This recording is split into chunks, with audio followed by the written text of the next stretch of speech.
Bienvenue Stop Invest, la chaîne des top d'investissement. Ici, on parle essentiellement d'entreprises de qualité. Alors, Salesforce, ici, a publié ses résultats dernièrement. Nous avons déjà fait une note d'analyse au-dessus. Ceux qui savent où la trouver. Bref, on va aller rapidement ici, au niveau des chiffres. Donc, avant de commencer, pour ceux qui ne savent pas c'est quoi Salesforce, qu'est-ce qu'elle fait, etc., on va faire simple. Je vais demander à mon prompt de nous expliquer à peu près ce que la compagnie fait et tout le blabla qui vient avec. OK? Donc, on lance ça, on va aller regarder les chiffres directement parce que les chiffres ne sont pas compliqués de manière générale. Le problème, c'est que il faut identifier dans quelle phase d'investissement cette compagnie se retrouve en date d'aujourd'hui, dans quelle phase de vie en tant qu'entreprise elle se retrouve en date d'aujourd'hui. Donc, en lisant les rapports financiers, vous allez comprendre à peu près où est-ce qu'on est. OK? Donc, on va rapidement ici, croissance des revenus, très important. La chanson, c'est quoi? D'où est-ce que ça provient? Est-ce que c'est durable ou temporaire? Croissance par quoi? Acquisition organique, etc. Bref, vous savez qu'ils ont fait une acquisition dernièrement de Informatica. Et donc, techniquement, ça va se répercuter au niveau des chiffres tôt ou tard. D'ailleurs, je ne sais même pas pourquoi ça n'apparaît pas ici. OK? So, ensuite, qu'est-ce qu'on fait? On va regarder ici la marge brute. Pour le type d'entreprise que nous avons sous les yeux, cette compagnie, ça fait plusieurs années qu'elle existe. D'accord? Plus que 20 ans aujourd'hui. Elle a des marges de près de 70% en marge brute. Marge brute de 70%. Allons-y, regardez juste les marges EBITDA. Qu'est-ce qu'on obtient? Est-ce qu'on a quelque chose qui va dans le même sens? Est-ce que c'est en croissance ou on constate que les marges EBITDA ont commencé à augmenter? En fait, je vous explique une chose. Une entreprise peut avoir des marges brutes positives, mais des marges EBITDA négatives ou bien proches de zéro ici. Tant et aussi longtemps que les dépenses opérationnelles continuent à augmenter. Les dépenses opérationnelles, ça peut être la force de vente. Donc, quand on compare deux ratios différents, il faut regarder à peu près qu'est-ce qui différencie les deux. Entre la marge brute et la marge EBITDA, la différence provient d'où généralement?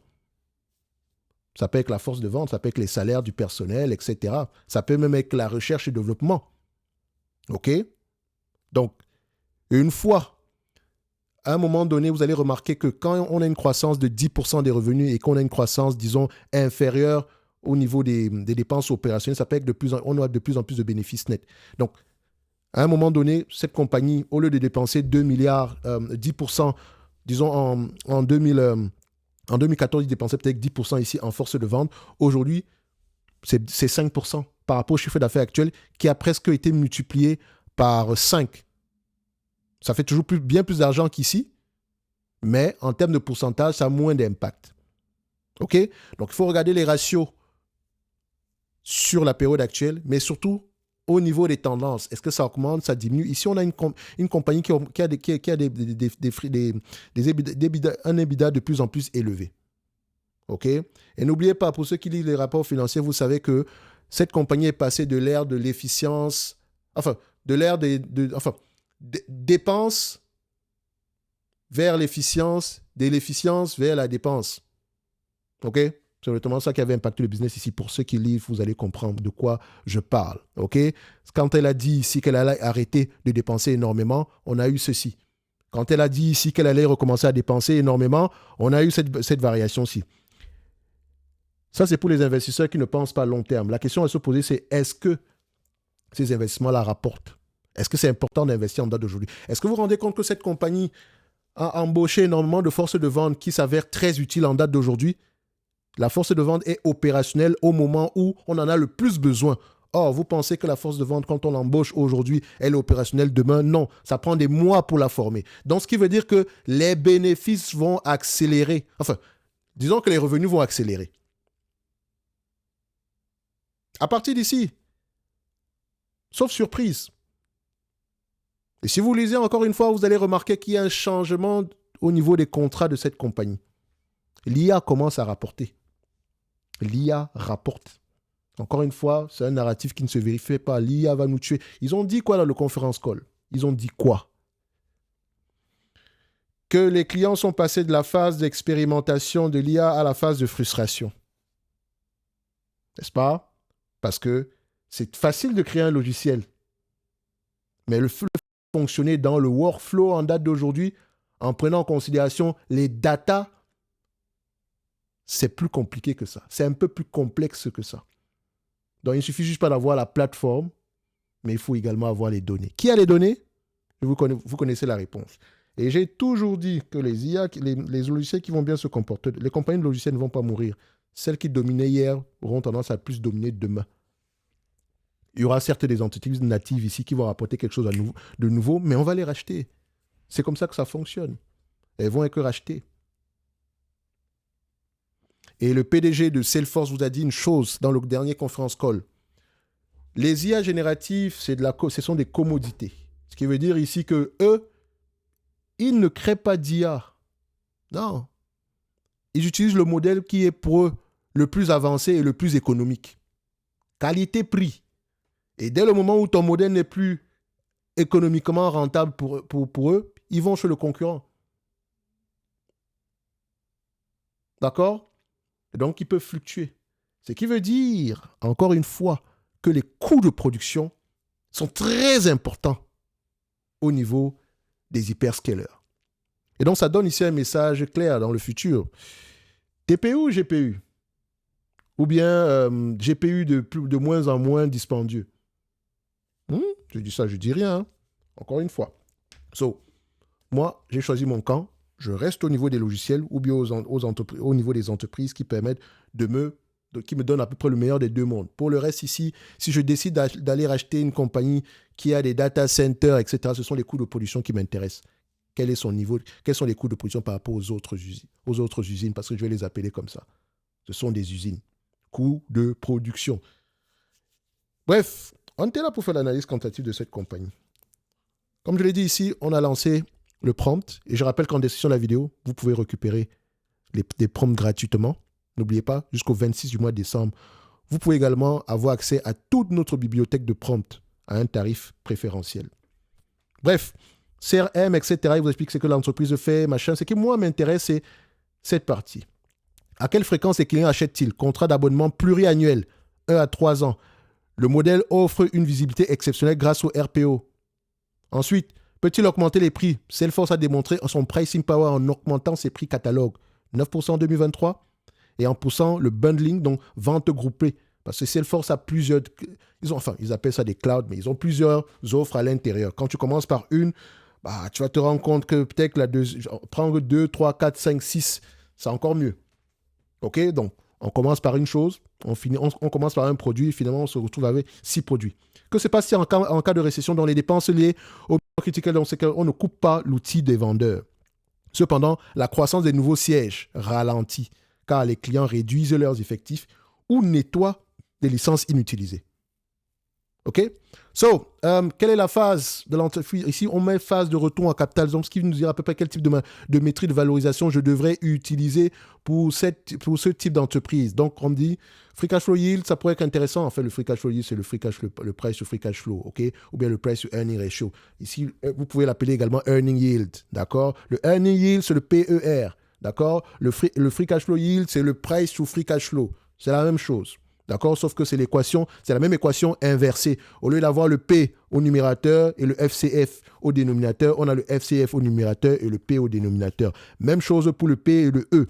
Au lieu d'avoir le P qui est le prix au numérateur, on a plutôt le E qui est le earning au numérateur et au dénominateur, on a le prix.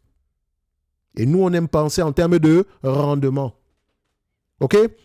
Donc, elle peut augmenter les prix. Est-ce que cette compagnie a un pricing power?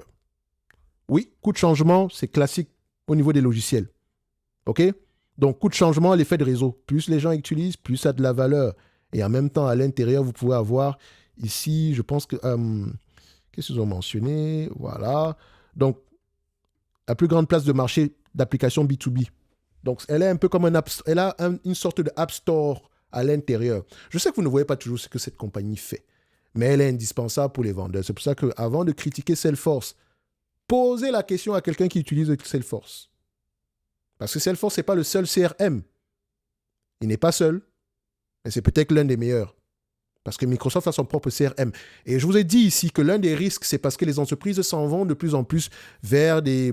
Ils veulent de plus en plus avoir le maximum de logiciels chez un seul éditeur. Et donc Salesforce n'a pas le choix que d'ajouter des éléments. Peut-être un élément ici pour la collaboration, la communication, etc.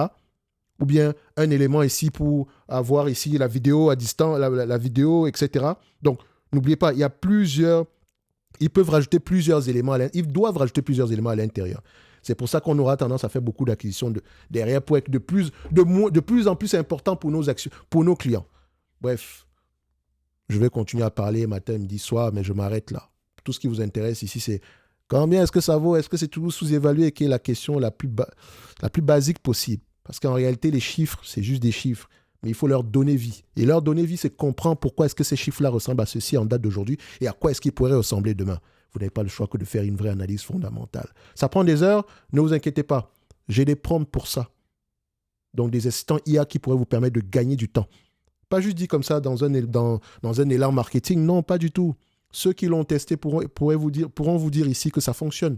Ça vous permet d'avoir énormément d'informations sur une entité en très peu de temps. Des informations qui comptent réellement. Bref, je vous laisse tout ça en description de la vidéo. Investir avec l'IA gratuitement ici, voilà. Donc, vous avez accès à une partie de la bibliothèque, j'appelle ça des éléments de base de manière générale. Mais vous n'aurez pas ce prompt, hein, je vous dis déjà, celui-ci n'est pas inclus dans les formules de base. Donc, ici, mais ceux que je vais vous proposer vont vous permettre de gagner quelques minutes, quelques heures, on va le dire comme ça. Alors, qu'est-ce qu'on a ici? Donc, on a une compagnie qui est plutôt en retour de capital ici. Faites attention, le free cash flow ici, il y a encore des SBC. Ne nous méprenons pas. Il y a des SBC. Donc, on paye encore les employés ici en émettant de nouvelles actions. Je vous dis une chose, c'est que les SBC, il faut le voir. On pourrait faire toute une vidéo aussi, tout un live pour les SBC. Il y a deux façons de voir les choses. Si on émet de nouvelles actions quand le prix de l'action est très bas, on décrit peut-être de la valeur. Si on émet de nouvelles actions ici, quand le prix est très haut, c'est très bon pour les actionnaires. D'accord? Et si on rachète des actions quand le prix est très bas, alors qu'on émet de nouvelles actions, ça nous permet, nous, en tant qu'actionnaires, de ne pas perdre énormément. Mais si on émet de nouvelles actions et qu'on rachète des nouvelles actions et qu'on rachète des actions quand le prix est très élevé, en tant qu'actionnaire, on perd. Ce qu'on gagnait d'un côté, on le perd également de l'autre. D'accord? Donc, les free cash, cette compagnie, je voulais l'analyser, vous la prenez avec vous pouvez prendre ici les price les FFO, ou bien, moi je préfère prendre, je prends généralement ici, ça ne me dérange pas de prendre les free cash flow de 25 fois les bénéfices. Oui, je le dis. Ça ne me dérange pas de prendre ces free cash flow aussi. Mais avec les SBC, parce que cette compagnie a un pricing power. Elle a un pricing power. Aujourd'hui, elle augmente la base de commerciaux pour vendre de plus en plus. Mais demain, on n'a pas besoin que les mêmes commerciaux aillent encore chez les mêmes entreprises pour convaincre. Une fois que tu as acheté un produit, tu es déjà au sein de la compagnie. Maintenant, si tu as besoin de plus que ça, peut-être le même... au lieu d'envoyer un seul commercial, on va peut-être un commercial qui va s'occuper d'une entreprise, on va peut-être envoyer un qui va s'occuper d'une dizaine de comptes. Donc, on pourra faire des économies de coûts à long terme. Ne me croyez pas sur parole. Hein. Allez vous-même voir à quoi ça sert ce secteur d'activité. Commencez par la compréhension du secteur. Qu'est-ce qu'on fait? À qui est-ce qu'on vend? Pourquoi est-ce qu'on est indispensable? Qu'est-ce qu'on fait de mieux que nos clients? Qu'est-ce que le client final veut? N'est-ce pas? Et vous avez vu ici qu'ils vous ont mentionné dernièrement qu'ils arrivent à prendre des parts de marché au niveau de chez leurs compétiteurs, hein, un peu comme Viva, qui avait une entente avec Salesforce à une époque. La raison pour laquelle elle se retrouve à ce niveau-ci, c'est parce qu'elle a choisi maintenant de faire cavalier seul, de proposer elle-même son propre CRM pour les sciences de la vie. C'est un CRM spécialisé. Ça pourrait fonctionner ou quoi que ce soit, oui, il n'y a pas de souci par rapport à ça. Mais pour le moment, Salesforce, son titre symbole, c'est CRM. Donc Salesforce prend des parts de marché. Ils prennent littéralement des parts de marché à ce niveau-là. Et ils le disent. Et avec orgueil, en plus. Bref, Viva reste une belle entreprise. Je prendrai 25 fois les bénéfices. On me demande de payer en date d'aujourd'hui. D'accord? On me demande de donner aux alentours de $262, une entreprise qui pourrait me rapporter $18 l'action d'ici 2028. Je rappelle que l'année fiscale de Salesforce se termine en janvier 2026. OK? Son année fiscale 2025 se termine en janvier 2026.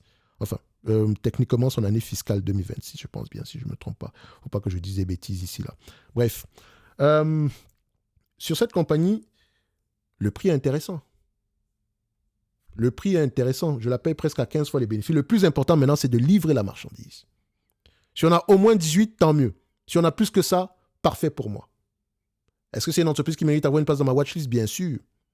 Je la mettrai dans ma watchlist. Un target price de combien? Et encore une fois, c'est un target price qui est très optimiste. 460 $ à l'action. Moins la dette nette. 460, moins la dette nette. J'enlève toujours la dette nette.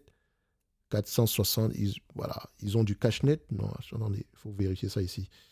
Voilà. 460, c'est tout. Donc, je vais dans ma watchlist. Je mets 460 $ l'action pour cette compagnie.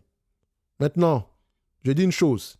C'est une entreprise qui, selon moi, si on est optimiste, 460, si on est très optimiste, de base, enfin, si on est, voilà, si on veut couper la poire en deux, une vingtaine de fois les bénéfices, et à ce niveau-là, le prix actuel est également intéressant. Le vrai combat, c'est au niveau des marges. Est-ce que vous pensez que cette compagnie a la capacité d'augmenter ses marges? Est-ce que vous pensez? Moi, je pense que oui. OK? Donc, je mettrai ici. La dernière fois, on était à 400. Je mets, c'est quoi? 460? Oui, c'est ça. 460 en date d'aujourd'hui. Donc, continuez à vendre vos Salesforce. La dernière fois, c'était au mois de septembre. Comme je l'ai dit, hein, si vous êtes conservateur, mettez-le à 20 fois les bénéfices. Hein, parce que je pense, moi, je peux osciller entre 20 et 25. Je vous dis, je ne regarde même pas souvent ce que je faisais la dernière vidéo ici. Donc, mon sentiment peut changer dépendamment de ce que j'ai lu dans les rapports annuels. Les rapports, les derniers rapports financiers. Et comme je l'ai dit ici, on était plutôt optimiste. Maintenant, il faut livrer la marchandise. En tout cas, tout ce que je vois montre que l'entreprise est sur la bonne voie. OK? Mais ça, c'est mon avis. Et il ne vaut strictement rien du tout. Si toi, tu décides de payer les actions, c'est parce que tu as lu les rapports financiers, tu as écouté les conférences calls. Oui, on a un avantage concurrentiel. Oui, les revenus sont récurrents. Mais également, il y a des risques. Comme dans toute entité, il y a toujours des risques. Donc ici, où est-ce qu'on a ça? L'adoption de l'IA et la saturation du marché des sièges. Donc, par siège, donc de manière, on va le dire comme ça, il va moter. Voilà, c'est une IA ici d'anglophone, donc faites attention. Donc, si l'IA rend les vendeurs agents de services 30% plus efficaces, les entreprises auront-ils besoin de 30% plus de licences? Ou bien, est-ce qu'ils auront besoin de 30% de licences en moins? C'est la question qu'on se pose. Je pense que non, le prix va augmenter quand même. Ça va coûter de plus en plus cher puisque vous êtes plus efficace. Salesforce doit compenser la baisse potentielle des sièges par la facturation à la consommation. C'est ce qu'ils ont même tendance à faire maintenant. Ils ont une façon de facturer maintenant qui est très particulière. Ensuite, la pression venant de Azure, Dynamics et Copilot, elle est constante et Microsoft peut offrir le CRM dans de gros contrats cloud pour gagner des parts de marché. Et ça, pour moi, c'est le plus gros risque. Microsoft est très puissant à ce niveau-là. Il peut faire des offres combinées. OK? Bref, voilà. C'est le prompt qu'il a dit. Maintenant, on va faire une double vérification. Ne vous inquiétez pas, je sais comment on fait la double vérification de manière générale. Parce que là, on a l'information de manière générale, on va aller creuser. OK? Donc, si vous voulez avoir accès à tous ces prompts-là, vous avez la partie gratuite, vous avez la partie premium jusqu'au 26 du mois de décembre 2025. OK? Et nous, on se donne rendez-vous ici sur les prochaines vidéos. Pour moi, ici, cette compagnie a les moyens de payer ce dividende. Il va même continuer à augmenter de manière générale. Et le prix actuel, c'est celui que j'ai tantôt marqué par là. Mais attention, dites-vous une chose. 15 fois les bénéfices, ça me suffit largement. Et même à ce niveau-là, vous constatez que, admettons qu'il n'y a plus de croissance, etc., le prix actuel est presque à ce niveau-là. Vous voulez quoi? Il faut vraiment qu'il y ait une pression au niveau des marges pour que les choses changent à long terme.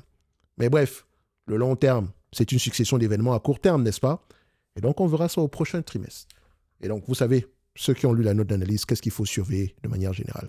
Ceux qui ont des questions dans le groupe School, OK? Et si le Top Premium et Infinity ouvrent en mars, bah vous pouvez nous rejoindre à cette période-là. Si vous voulez être dans un groupe qui pense long terme. Sans abonnement mensuel, bien sûr. Bref, on se donne rendez-vous sur les prochaines vidéos. Ceci n'est que mon avis et non un conseil d'investissement. Je suis actionnaire de Salesforce. Je dis bien, je suis actionnaire de Salesforce. Je n'ai pas l'intention de vendre une seule action. Et ça, c'est mon problème. Okay? Quand je dis c'est mon problème, c'est, voilà, je fais ce que je veux avec mon cash, donc de manière générale. Et donc, je peux me tromper. Mon raisonnement peut donc être biaisé. D'accord? Bref, merci, au revoir.